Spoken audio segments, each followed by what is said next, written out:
there isn't a national flood control master plan.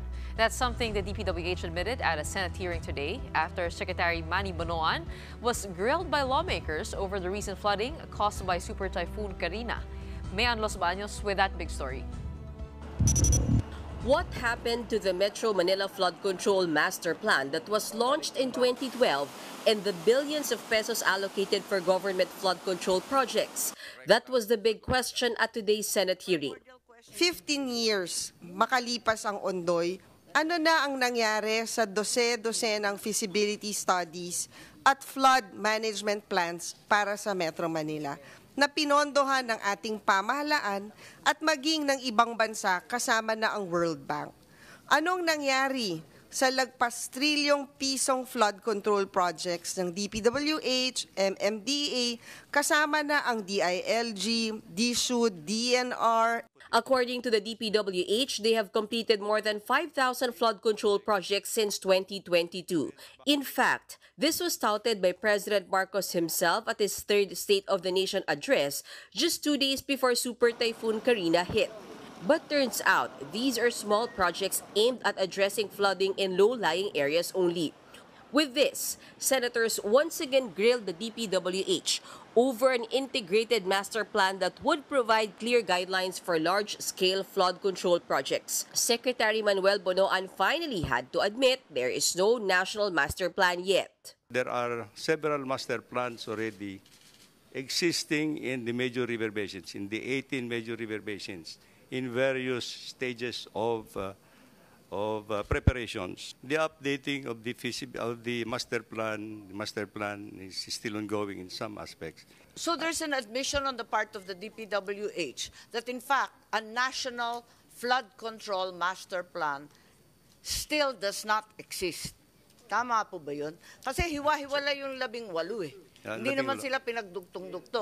Hindi pa naka-align sa MMDA, meron sari-sarili rin at pira-piraso yung ating LGU. Tama po ba yung sitwasyon? To some extent, that's correct. One reason why large-scale flood control projects remain unfinished is the lack of funding. But Senator Nancy Binay pointed out that these projects also often change with each administration. The DPWH responded that the 20-year master plan to address flooding in Metro Manila, which was developed in 2013, is still in place even after 2 administrations have changed.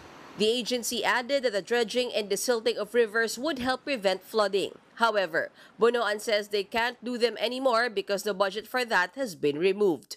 This is the reason why yung lahat ng major rivers natin are silted and the riverbeds are very shallow.